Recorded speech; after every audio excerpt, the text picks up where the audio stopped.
अस्सलाम वालेकुम। क्या हाल है स्टूडेंट्स, खैरियत से होंगे आप।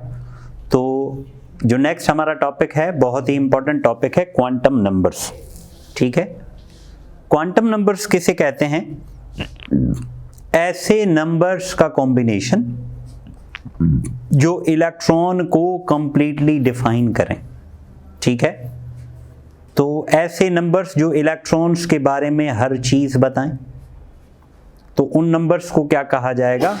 Quantum numbers. तो डेफिनेशन हमने बनाई, the set of 4 numbers that describes electron completely are known as quantum numbers. और क्वांटम नंबर्स क्यों हैं? क्योंकि लाइन स्पेक्ट्रा ऑफ एटम्स को एक्सप्लेन करना। रदरफोर्ड बोहर्स एटॉमिक मॉडल में वीकनेस थी कि वो लाइन स्पेक्ट्रा को एक्सप्लेन नहीं कर रहा था, क्योंकि एक ही लाइंस के अंदर उससे हमें फाइन लाइंस मिल रही थी। ठीक है, तो यहां से पता चला क्वांटम नंबर्स कितने हैं? 4 हैं। पहला प्रिंसिपल क्वांटम नंबर जिसे जाहिर किया जाता है स्मॉल n से। दूसरा अज्यूमिथल क्वांटम नंबर जिसे जाहिर किया जाता है l से। ठीक है, तीसरा क्वांटम नंबर हमारे पास कौन सा है? तीसरा क्वांटम नंबर हमारे पास है के l magnetic quantum number small m, और चौथा quantum number spin quantum number small s। Principal quantum number इसको जाहिर किया जाता है n से, और ये प्रोपोज किया था किसने? बोहर ने। अब इसकी जो वैल्यू है वो क्या हो सकती है? कोई भी इंटीग्रल वैल्यू हो सकती है, मींस 1 2 3 4 5 एक्सेप्ट 0। इसकी वैल्यू 0 नहीं हो सकती।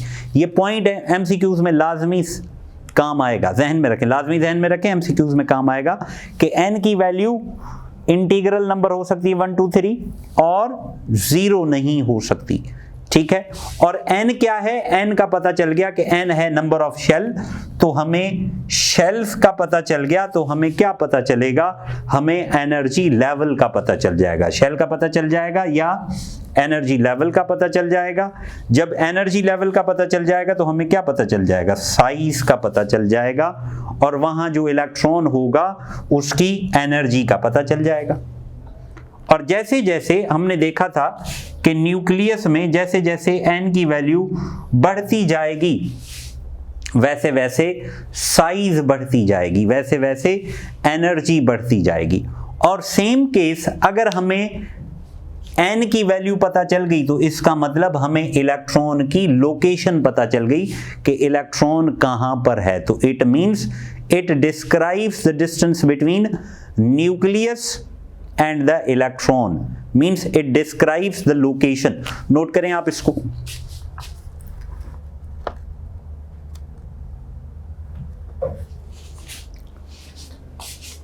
ठीक है, तो it also represents distance of electron from nucleus.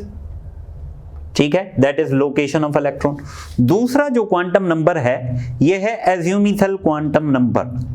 Bohr's की लाइंस में हमें उन लाइंस के अंदर जब उनको मैग्नीफाई किया गया तो हमें दूसरी लाइंस भी दिखाई देने लगी। तो इसका मतलब उन लाइंस को प्रिंसिपल क्वांटम नंबर डिफाइन नहीं कर रहा था, तो हमें कोई और क्वांटम नंबर चाहिए। तो इस वजह से इस क्वांटम नंबर को क्या कहा जाता है? सेकेंडरी क्वांटम नंबर, या सबसिडायरी क्वांटम नंबर, या अज्यूमिथल क्वांटम नंबर, या हम इसे एंगुलर मोमेंटम क्वांटम नंबर भी कहते हैं। और ये किसने बताया था? ये सोमरफेल्ड ने बताया था। ये क्वांटम नंबर क्या डिस्क्राइब करता है? ये क्वांटम नंबर डिस्क्राइब करता है शेप ऑफ ऑर्बिटल्स। ठीक है, ये क्वांटम नंबर क्या डिस्क्राइब करता है? शेप। और ये इसकी वैल्यूज होती हैं डिफरेंट, और वो वैल्यूज कैसे होती हैं? 0 to n-1, मींस इसकी वैल्यू n पे डिपेंड करती है। और ये वैल्यू स्टार्ट कहां से होता है? 0 से कहां तक? n-1 तक। प्रिंसिपल क्वांटम नंबर का क्या था? उसकी इंटीग्रल वैल्यू थी लेकिन 0 नहीं थी। इसकी वैल्यू क्या है? 0 है और n-1, माना n से 1 कम। तो अब ये वैल्यू जहन में रखें कि अगर l की वैल्यू 0 है तो इसका मतलब s है, और s की शेप क्या है? स्फेरिकल। अगर L की वैल्यू 1 है तो इसका मतलब क्या है P की शेप कौन सी है, डंबल। L की वैल्यू 2 तो D की शेप कौन सी है, डबल डंबल। L की वैल्यू 3 तो F की वैल्यू क्या है, कॉम्प्लिकेटेड, यहां में से 4 डंबल भी कहते हैं, ठीक है। तो यहां से वैल्यूज जहन में रहे 0 1 2 3, 0 1 2 3, 0 1 2 3 का मतलब S P D F।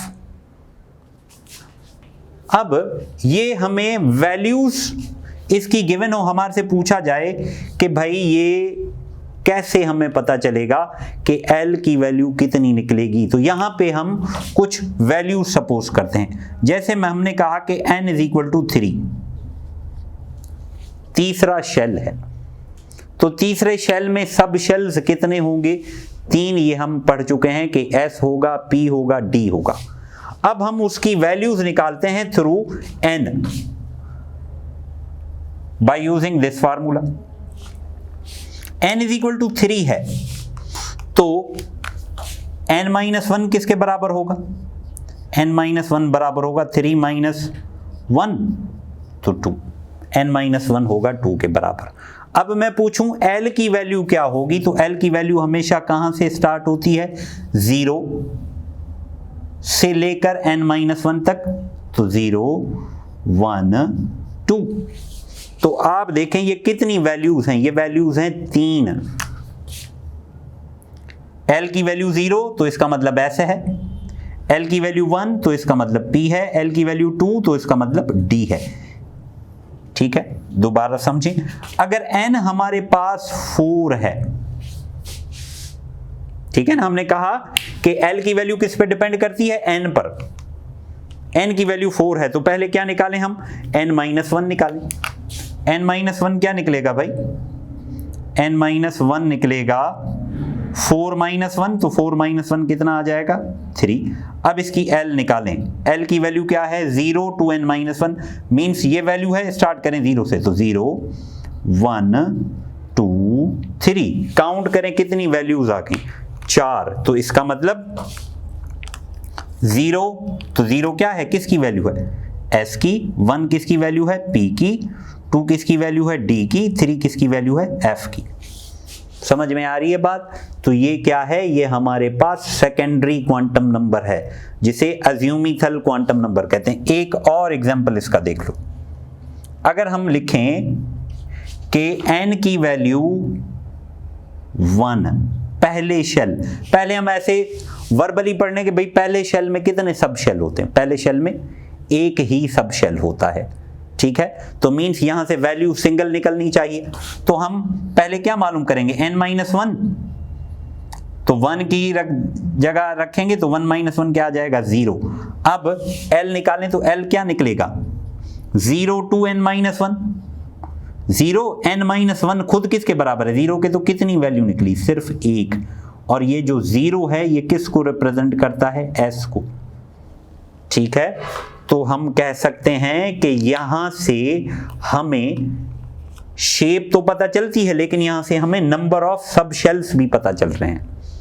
क्यों, क्योंकि अगर हमने कहा तीसरा शेल है तो तीसरे शेल में कितने सब शेल्स आए, 3। कौन कौन से, S P D। चौथा शेल है तो चौथे शेल में कितने सब शेल्स आए, 4। कौन से, S P D F।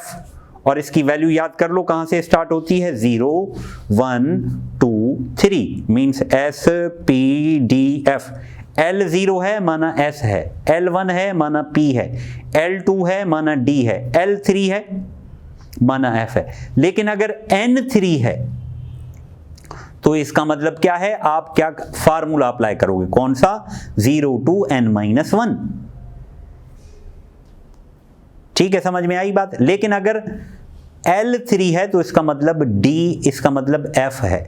लेकिन अगर N3 है तो इसका मतलब F नहीं है, इसका मतलब D नहीं है। आप वैल्यूज निकालोगे तो वैल्यूज से आपके पास S भी आएगा, P भी आएगा और D भी आएगा।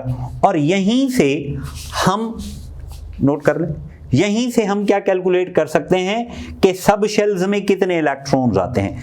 पहले हमने पढ़ा था कि भाई S में 2 इलेक्ट्रॉन्स, P में 6 इलेक्ट्रॉन्स, D में 10 इलेक्ट्रॉन्स, F में 14 इलेक्ट्रॉन्स। यहां एक फार्मूला भी है, ठीक है। S लेते हैं हम, S में कितने इलेक्ट्रॉन्स आते हैं हमने पढ़ रखा है 2, लेकिन इस फार्मूले के थ्रू। तो S के लिए L की वैल्यू क्या है, याद रखो 0। तो यहां फार्मूला रखें 2 इंटू 0 प्लस 1, तो ये हो जाएगा 0 प्लस 1, तो ये आ जाएगा 2। सेम केस P में इलेक्ट्रॉन्स कितने आते हैं 6। हमने फार्मूला ऐसे पढ़ रखा था P में 6 आते हैं, फार्मूले के थ्रू निकालें तो फार्मूला क्या लगाएंगे 2L प्लस 1, और P के लिए L की वैल्यू क्या है 1। तो ये फार्मूला 2L, तो ये हो जाएगा 2 3, तो ये कितने आ जाएंगे 6। D में कितने इलेक्ट्रॉन्स आते हैं 10, फार्मूले के थ्रू कैलकुलेट करें तो D के लिए L की वैल्यू क्या होती है 2, तो 2 इंटू 2 इंटू 2 प्लस 1, तो ये कितना हो जाएगा 4 5 10 इलेक्ट्रॉन्स। ठीक है, समझ गए बात, कोई इसमें कोई कंफ्यूजन है। तीसरा जो क्वांटम नंबर है, ये हमारे पास क्वांटम नंबर है मैग्नेटिक क्वांटम नंबर। याद होगा जब फील्ड से वो स्प्लिटिंग हुई थी, 2 किस्म की स्प्लिटिंग हुई थी, तो उसको जस्टिफाई करने के लिए ये जो क्वांटम नंबर दिया था, ये लैंड नामी साइंसदान ने दिया था जीमन इफेक्ट को एक्सप्लेन करने के लिए। या दूसरे लफ्जों में हम ये कह सकते हैं कि ये हमें क्या बताता है, ओरिएंटेशन ऑफ ऑर्बिटल्स। ठीक है, it describes the orientation of orbitals, कि ऑर्बिटल्स कैसे स्पेस में अवेलेबल हैं। ठीक है, या यहां से आप ये भी कह सकते हो कि ओरिएंटेशन ऑफ ऑर्बिटल या number of orbitals, orientation of orbitals या नंबर ऑफ ऑर्बिटल्स। ठीक है, समझ रहे हैं बात को, ओरिएंटेशन ऑफ ऑर्बिटल्स या नंबर ऑफ ऑर्बिटल्स। अब हमने पढ़ा था कि S में 1 ऑर्बिटल, P में 3 ऑर्बिटल, D में 5 ऑर्बिटल, F में 7 ऑर्बिटल। ठीक है, जैसे यहां हमने इलेक्ट्रॉन्स पढ़े थे, फिर फार्मूले से निकाले, यहां भी हम जो ऑर्बिटल्स हैं या जो ओरिएंटेशंस हैं वो फार्मूले के थ्रू निकालेंगे। अब इसकी वैल्यू किस पे डिपेंड करती है, L पर, और L से इसकी वैल्यू कैसे कैलकुलेट की जाती है, इसकी वैल्यू कैलकुलेट की जाती है इस फार्मूले के थ्रू। कौन सा फार्मूला है, 2L प्लस 1। या आप इसकी वैल्यू को निकाल सकते हो कैसे, -L to +L passing through 0। अब ऐसे ये वर्बली मैं आपको बताता हूं। जैसे आपके पास कोई वैल्यू है 5 या कोई वैल्यू है 4, मैं कहूं इसको प्लस से स्टार्ट करो, माइनस तक लेके जाओ 0 के थ्रू, तो आप क्या करोगे, +4 +3 +2 +1 0 -1 -2 -3 -4। अगर वैल्यूज आप देखें तो कितनी हो जाएंगी, काउंट करके मुझे बताइएगा।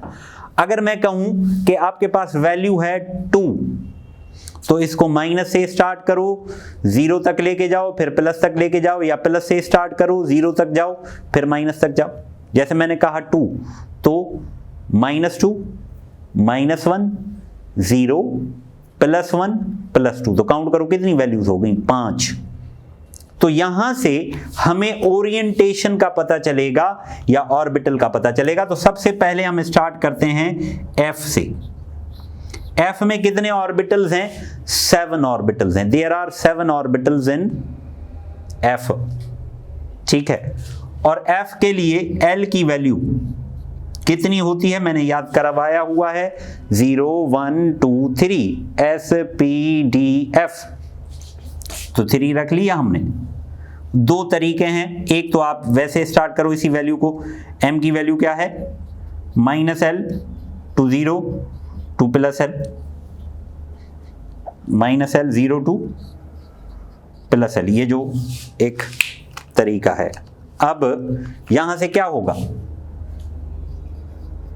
-3 -2 -1 0 +1 +2 +3।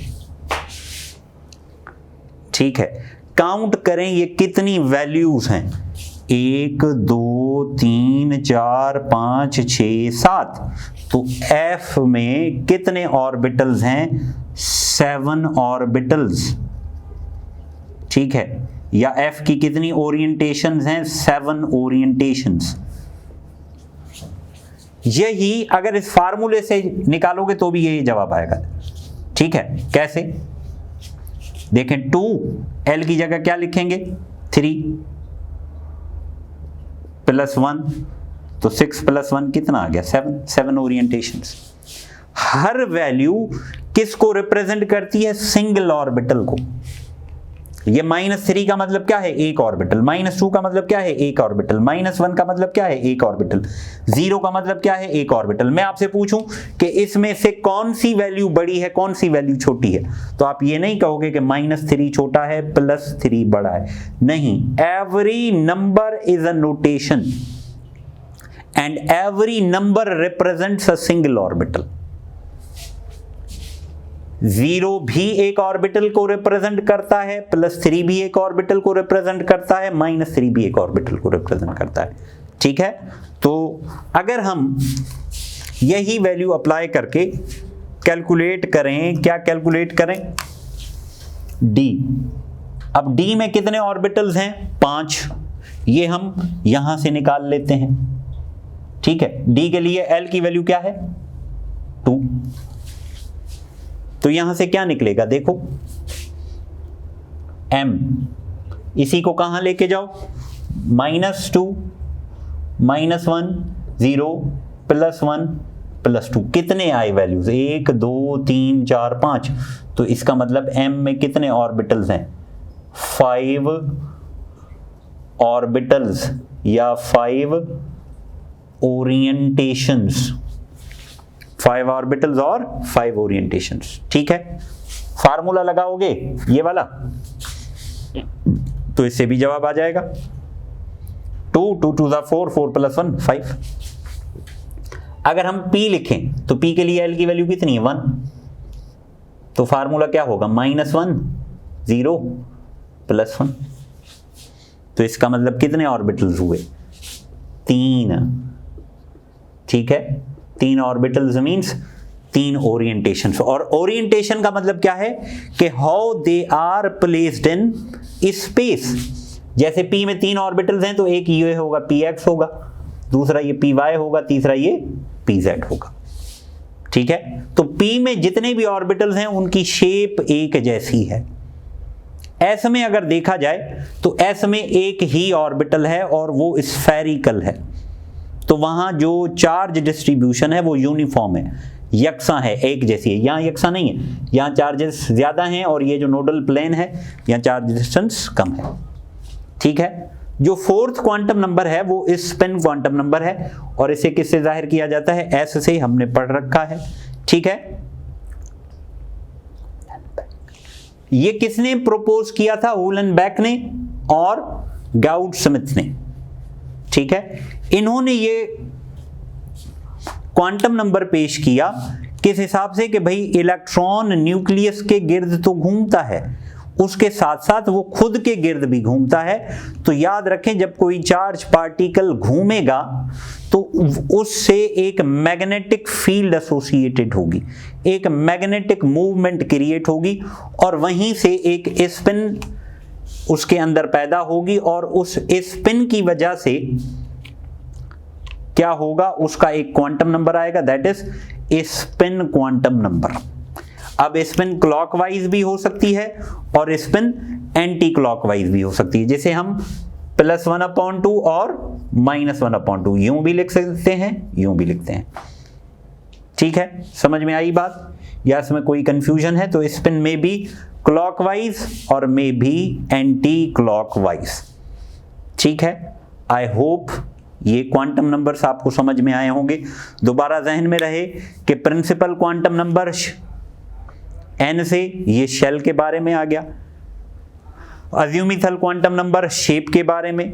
ठीक है, मैग्नेटिक क्वांटम नंबर ओरिएंटेशन के बारे में, और L की वैल्यू क्या हो सकती है, L की वैल्यू हमारे पास 0 हो सकती है, इंटीग्रल वैल्यू हो सकती है, और अगर इसकी पॉसिबल वैल्यूज निकालें तो वो क्या होंगी 0 to n-1।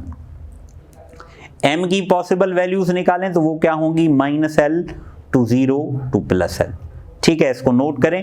तो इसके बाद हम फिर MCQs करते हैं। इस लेक्चर को ध्यान से सुने, बड़ा कॉन्सेप्चुअल है और इससे काफी सवाल आते हैं।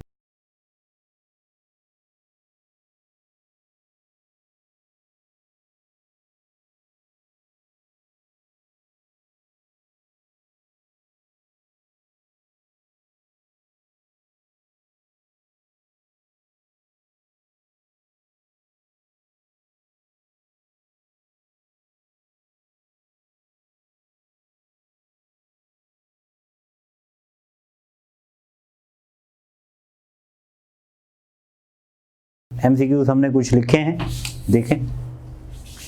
Question number 1, dash is known as orientation quantum number. Orientation कौन सा क्वांटम नंबर शो करता है? Magnetic quantum number.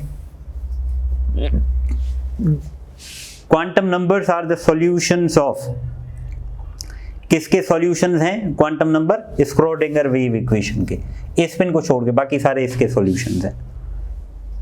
Which quantum number gives the shell to which the electron belongs?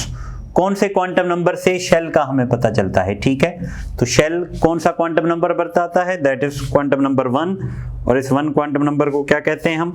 Principal quantum number. ठीक है, तो इसका जवाब क्या होगा? n। नहीं, ये नहीं,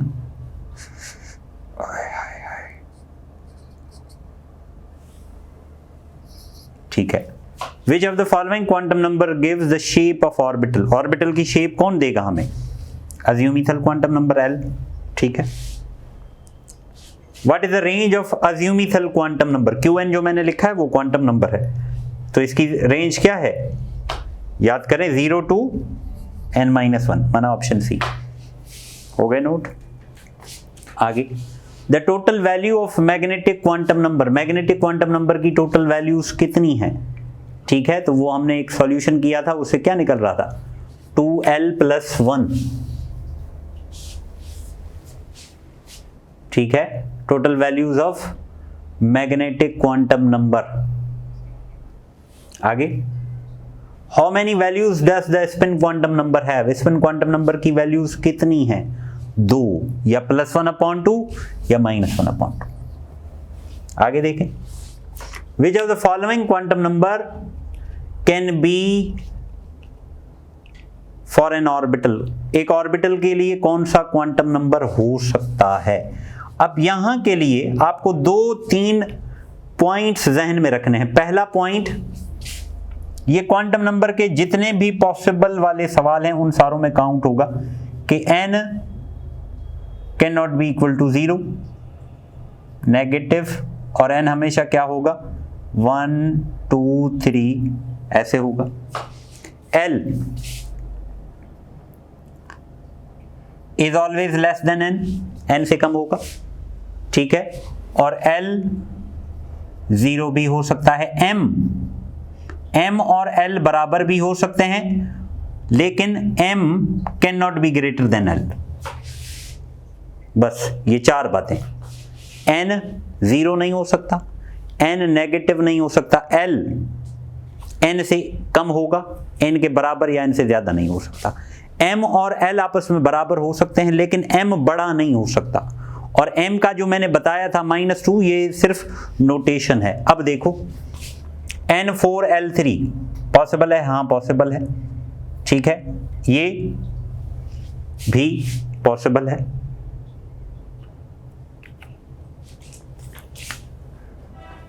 n is equal to 2, l is equal to 3, क्या ये पॉसिबल है? हाँ बताओ। n2l3 ये पॉसिबल नहीं होगा।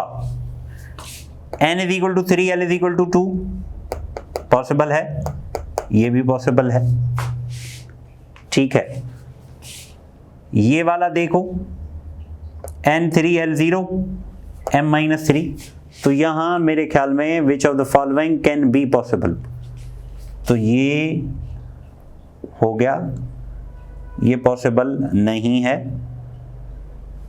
ये भी पॉसिबल है, ये भी पॉसिबल नहीं है। तो मैं इसको थोड़ा और कर दूं, इसको कर दूं 3।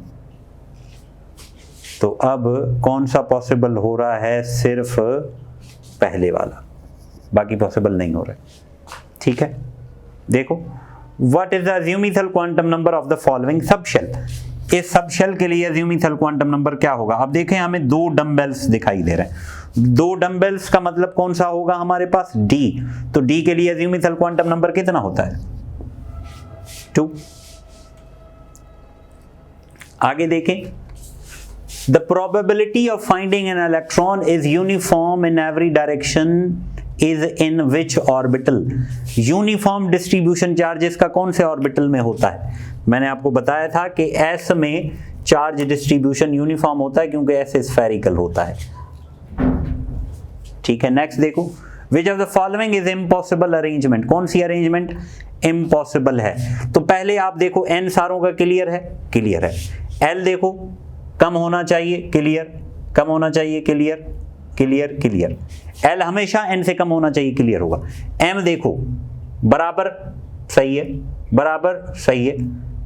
M इससे ज्यादा आ गई ना वैल्यू, या माइनस ना समझो, ये 3 समझो सिर्फ, ये 2 ये 3, तो ये ज्यादा आ गई, ये पॉसिबल नहीं है, ये भी पॉसिबल है। तो दैट इज इम्पॉसिबल अरेंजमेंट। ठीक है, दोबारा सुन लो कि n से L छोटा होगा, L और M आपस में बराबर हो सकते हैं, लेकिन M L से बड़ा नहीं हो सकता, छोटा हो सकता है। आगे देखो, an electron that has quantum number n is equal to 3, m is equal to 2 must क्या होगा, have spin value plus 1/2। ठीक है, ये जरूरी नहीं, -1/2 भी हो सकती है उसकी। L1 L0 1 2। अब ये सवाल आप लोगों के होमवर्क है, सोच के मुझे इसका जवाब दीजिएगा। आगे देखो, which of the following is not possible. कौन सा पॉसिबल नहीं है। तो पॉसिबल के लिए सबसे पहले क्या चेक करो, n नेगेटिव और 0 नहीं होना चाहिए, n क्लियर है। L देखो कम है, कम है, कम है, कम है, क्लियर है। M देखो कम, क्लियर, बराबर सही है, ये क्या आ गया, ज्यादा, तो मीन्स ये पॉसिबल नहीं है। तो ऑप्शन इसके हम लिख लें, ये हो गया A, ये हो गया B, ये हो गया C, ये हो गया D। तो कौन सा पॉसिबल नहीं है, C इज नॉट पॉसिबल। अगला देखो, the value of, what is the value of azimuthal quantum number have for the D subshell. D subshell के लिए अज्यूमिथल क्वांटम नंबर की कौन सी वैल्यू है, ठीक है, 2। Which quantum number represent a specific orbital in an atom। Atom में specific orbital को कौन डिफाइन करता है, स्पेसिफिक ऑर्बिटल। ऑर्बिटल के बारे में कौन सा क्वांटम नंबर बताता है, इफ यू रिमेंबर। ठीक है, तो ऑर्बिटल के, ये आपका होमवर्क है, आप इसको करना। अगला सवाल देखो, which quantum number do 2s and 2p have in common. 2s और 2p में कॉमन क्या है, कुछ भी कॉमन नहीं है सिवाय इसके, किसके, 2 कॉमन है इनका। क्या इनका L कॉमन है, नहीं। क्या N और L कॉमन है, नहीं, सिर्फ 2 कॉमन है, मींस N कॉमन है। उसके बाद लास्ट सवाल, which set of quantum number uniquely define one of the electron when n is equal to 2, l is equal to n2 माना दूसरा शेल, L0 का मतलब क्या है, S होगा। ठीक है, तो आप देखो n2 सारों में क्लियर, L00 सारों में क्लियर। ठीक है, बाकी क्या रहा, L0 है तो M भी क्या होना चाहिए, M भी 0 होना चाहिए। ठीक है, तो M0 इसमें भी है, इसमें भी, ये दोनों हो सकते हैं। फिर स्पिन देखेंगे, स्पिन क्या होती है, क्या +1 स्पिन होती है, नहीं। इसमें या +1/2 या -1/2, तो ये इसका जवाब होगा।